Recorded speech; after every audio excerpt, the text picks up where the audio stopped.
Grab a cup of coffee and start your Sunday with Change Your Attitude, Change Your Life. Change Your Attitude, Change Your Life features stories to inspire, motivate, and empower you.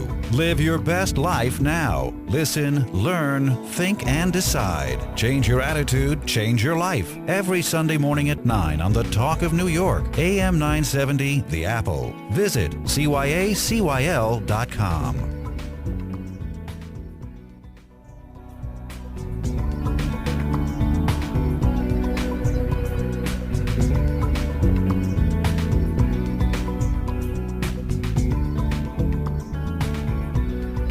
This is Change Your Attitude, Change Your Life. I'm Joan Herman. Thanks for tuning in. If you've ever experienced loss in your life, then you know the heartbreak associated with grief. Our guest today, David Kessler, is one of the most well-known experts on grief and loss. David co-authored 2 bestsellers with Elisabeth Kübler-Ross on grief and grieving and life lessons. David's first book, The Needs of the Dying, received praise from Mother Teresa. David is a featured grief and loss expert for Oprah.com and AOL Health. His work has been featured on CNN, NBC, PBS, and Entertainment Tonight. David's new book is entitled Visions, Trips, and Crowded Rooms, Who and What You See Before You Die.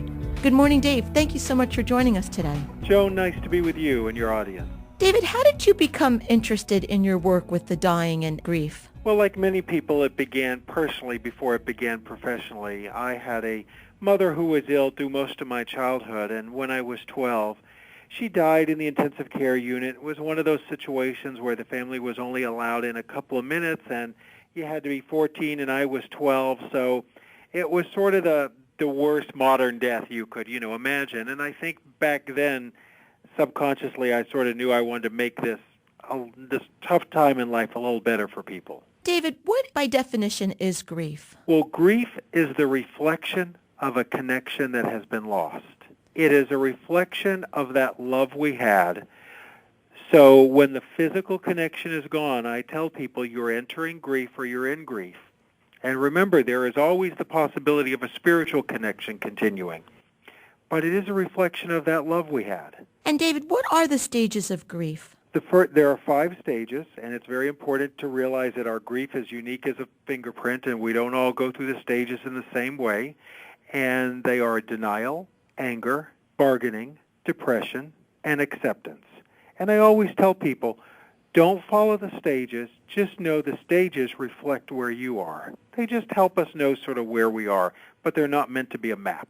Our regular listeners, they know I've spoken about this before, but the past year I've personally experienced tremendous loss. I lost my mother and my sister and a dear friend, and I find myself going through the different stages, and one day I'll be angry and sad, and then I finally get to the point where I think I'm accepting it, and I'm right back into denial.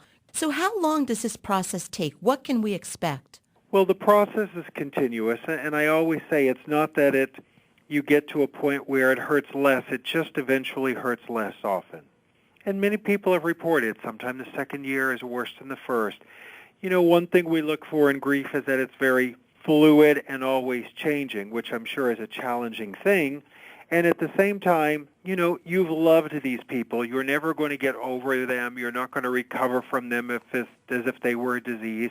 They're always going to hold a place in your heart. But we eventually want you to get to a place where that place in your heart is eventually only love and not so much pain. And what can someone do when they really feel like they're going crazy, that they're just losing their mind because of this?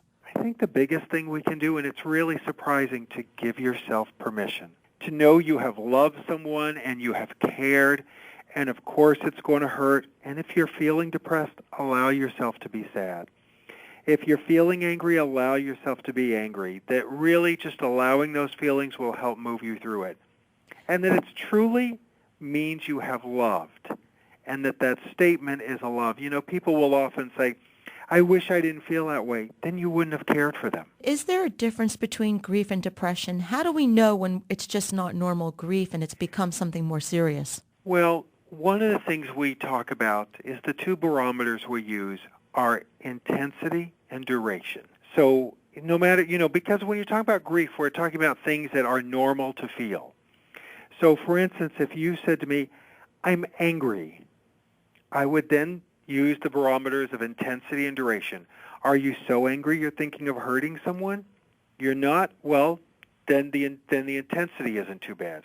I'd look at the duration. You're angry 23 and a half hours a day or just a few times during the day? Oh, the duration's not that bad. So just think of those two barometers as one of the ways we always try to think about all these feelings.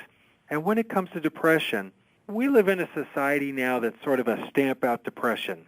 And I think the biggest thing when people see me sometimes is they'll say, everyone's telling me to get over it and get past it and feel better. And I'll say, well, how long have you known this person? Oh, my sister, it was all my life, or my husband or wife, 40 years. And I'll say, then it's okay to be depressed for a couple of months. And sometimes I tell people, substitute the word sad. Because when we say to people, I'm depressed, they want us to fix it and get medicated and see a specialist. But if you told someone, I'm sad because my husband died or sad because my wife died, people wouldn't be so quick to try to cure you. They'd accept where you are. Well, and it's true what you say, because I notice that I do this as well, that I get so tired of talking about it to people that I just feel like, oh, they don't want to hear it anymore. So I start to retreat into myself. And that's obviously not the best thing to do. So if people are doing that, what would be your advice to them to not do that? Well, the interesting thing is maybe it might be the best thing for you. Maybe you do need a little break from it. It's interesting. Sometimes people will take up a new hobby or do something different, and people will not be able to understand why someone in grief would go do something all of a sudden with a bunch of strangers, because you need a break to go in the world where you're not all about that grief. You just need a break from the pain sometimes. So sometimes we may have to isolate a little to give us a little break from all the chatter about it. Other times we may sort of pick up some new hobby or something just to be in a world where we're not discussing the loss all the time. And I guess the question that I asked before about grief versus depression, is that also, how do we know when we should seek help? Is that the same barometer that we should gauge our emotions by? I think the intensity and the duration, and if you're not being able to perform the activities of daily living, if you just feel like it's hopeless, obviously if you feel like you might hurt yourself or hurt someone else, you say, and if you're just unclear, it never hurts to check in with a professional. How about support groups, David? Are they beneficial to us? Absolutely. Now, they're not for everyone, and I tell people, to sort of go 3 times before you judge them, because one of the things is you do live in a world, we all live in a world where when you're in grief, everyone's saying they understand it. You sort of know no one understands what you're feeling, and they don't know quite your loss. When you get into a bereavement group, you're with people who are willing to have the same conversations. They have been through the same thing. But I tell people, see what the rules of the bereavement group are. Sometimes they say wait a month or wait 3 months because you don't want to go too early. And David, how can we help someone that is grieving a loss? I think if we just say to them, I'm here for you as your friend, as your family. However you feel, I accept it. You don't need to put on a happy face for me. Be sad, be angry. It's okay. I'm just on this journey with you. David, we're going to take a break for this week's Healthy Living Tip. Stay with us. We'll be right back. Did you know that your own fat can now be successfully transplanted in order to enhance, or in some cases restore, certain body contours? Fat from the human body is rich in stem cells, and when transplanted, they can grow and provide natural volume to areas that lack it. Fat grafting involves taking excess fat from one area of the body, such as the tummy or thighs, and placing it into other parts of the body that could benefit from additional contour. Fat grafting can be used to restore lost volume in the cheeks or lips, to provide a fuller, more attractive appearance, or to add contour to the upper chest after reconstructive breast surgery. This is Dr. Brian Glatt, and I am a board-certified plastic surgeon practicing in Morristown, New Jersey. I perform hundreds of successful fat grafting procedures each year. Fat grafting is a cost-effective and simple procedure that can usually be performed in less than 1 hour. If you regularly undergo injectable filler treatments, you may want to consider fat grafting as a more long-lasting and natural solution to treat areas of volume loss due to aging.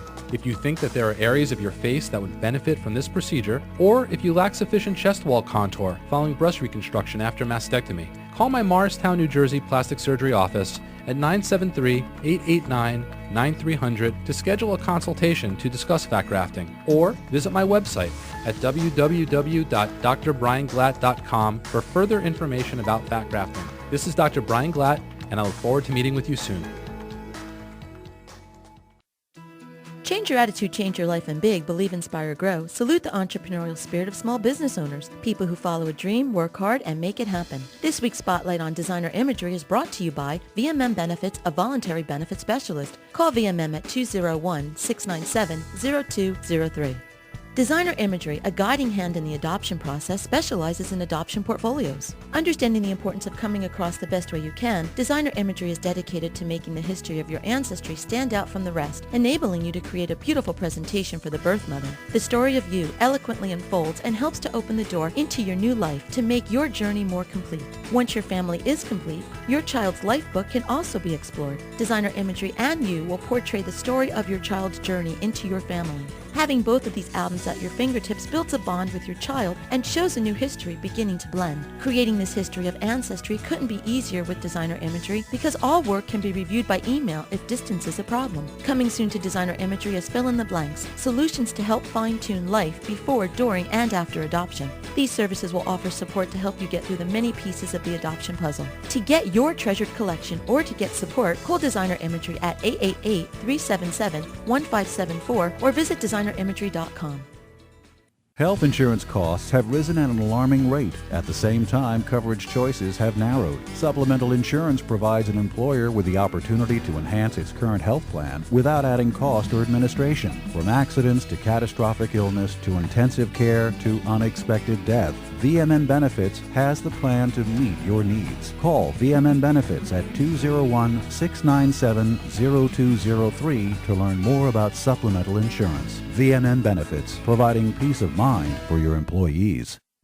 Are you thinking of buying, selling, renting, or refinancing a home? Let the experienced and dedicated real estate professionals at Williams Realty Investment Group find the solution to meet your needs. We are a family-oriented business and are dedicated to helping you explore the options available, including mortgage modification and foreclosure prevention. Williams Realty is conveniently located in West Orange, New Jersey. Timing is important, so call today, 973-243-1700. That's 973-243-1700. Williams Realty Investment Group, making a difference in your community. Change Your Attitude, Change Your Life now has a free monthly digital magazine that can be read online or emailed to your inbox. Each month, nationally recognized leaders in their field provide the information that you need to inspire and motivate you. We believe in a holistic approach to life, incorporating mind, body, and spirit. As philosopher Francis Bacon said, knowledge is power. Use the wisdom provided in the publication and apply it to your everyday life. Visit cyacyl.com for more information or to begin your free subscription. That's cyacyl.com. Welcome back to Change Your Attitude, Change Your Life. I'm Joan Herman, and our guest today is author and grief expert David Kessler. Before break, we were talking to David about grief, but now we want to switch gears for a moment and talk about his latest book, Visions, Trips, and Crowded Rooms, Who and What You See Before You Die. David, in this book, I found it to be fascinating because, as I mentioned earlier, I lost my mom this past year, and I had a similar experience to one of the ones that was shared in the book, where my mom, prior to her death, had been seeing my grandmother for a couple of weeks. And I had actually told people that I thought that was great, and I believed in it because I had read some other books about the topic. But I told everyone that my mother wasn't going to pass until she saw my brother, who had passed away. And the day my mom passed away, she did say that my brother was there. So I was fascinated by your book because of my personal experience. But what led you to write a book about this? How did you compile your research and come up with these findings? Well, I studied for years under Elisabeth Kübler-Ross, and, she mentioned deathbed visions to me 20 years ago, and I sort of thought, I'm not going to write about that. I'm trying to be credible. And I remember she said to me, when you're more mature, you will. And now I've had these, 20 years seeing one family after another many times talk about how sad it is that Grandma went crazy and started seeing dead people, or Grandpa went crazy.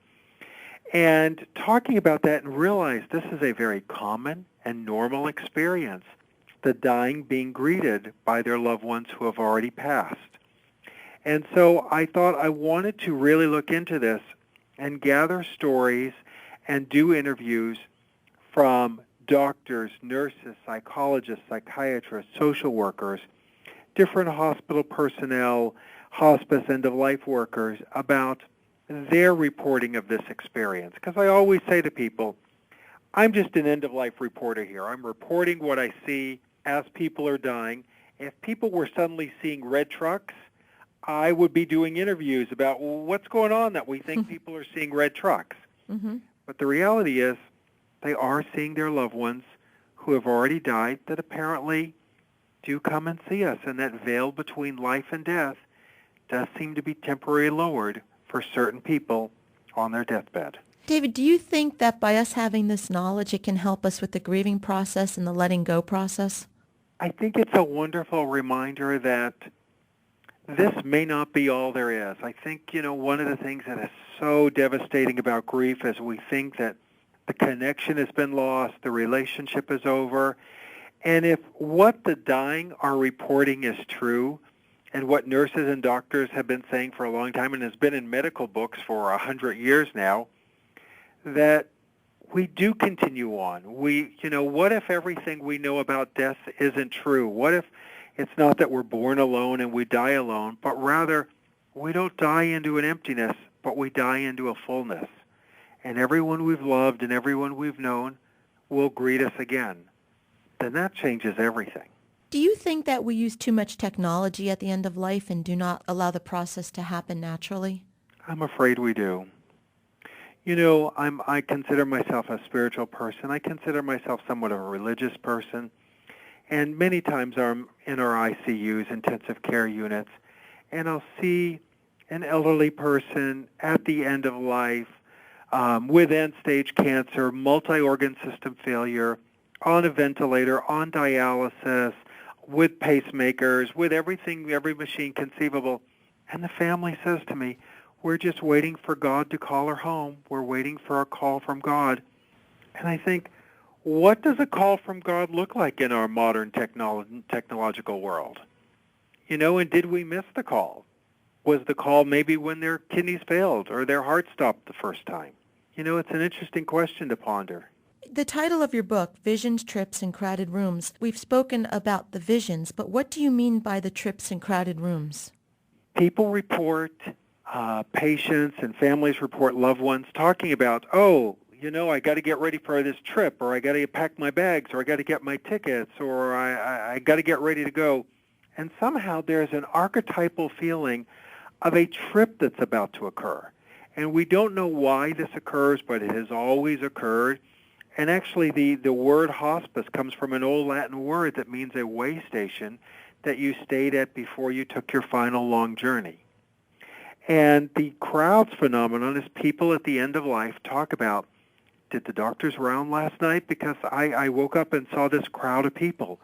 And the word that kept coming up was crowds. There was a crowd of people in my room or around me, and they didn't know what this was. Some people can identify who's in the crowd. Some people can't as a deceased loved one.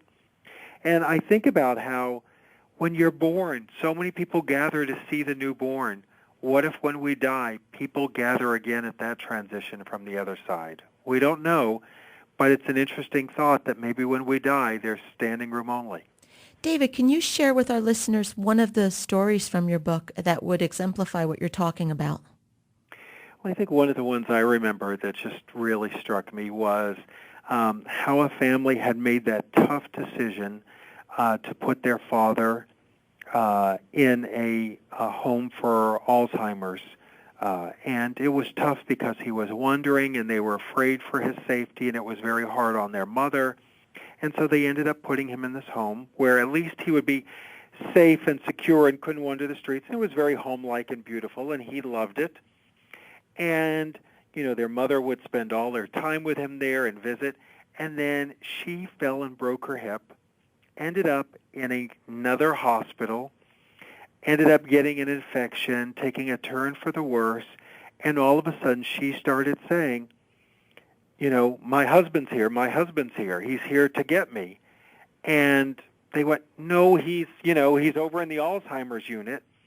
And as she took a turn for the worse and got closer and they realized she was dying, she kept saying, he's here. And they thought, we better go get him if she's doing this poorly. And then the phone rang, and he had already passed away in the Alzheimer's unit. And she knew it first. David, where can our listeners go to get more information about you and your work? Sure, they can go to grief.com, So they can find me always there. I'm also on Facebook under David Kessler. They can look for me there. As well as on Twitter, I'm Kubler-Ross Guy. So I am around in a lot of different places, but the best way is grief.com. And as always, our listeners can visit our website, which is cyacyl.com.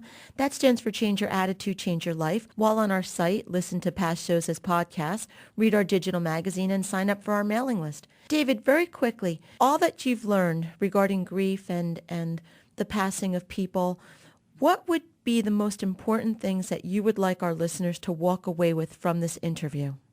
I think if they can, just a remembrance of how, important it is to keep current and live in the now, and, to realize we may not have forever, and if we don't, let's try to make every day count. Today's guest is author and grief expert David Kessler. His latest book, Visions, Trips, and Crowded Rooms, Who and What You See Before You Die. David, thank you so much for joining us today. Unfortunately, so many of us experience loss and the heartbreak that's associated with grief, and perhaps your tips will help someone to make this transition in their life a little bit easier. Thank you very much for that. And thank you for bringing us all together today, Joan. This is Change Your Attitude, Change Your Life. I'm Joan Herman. Thanks for tuning in.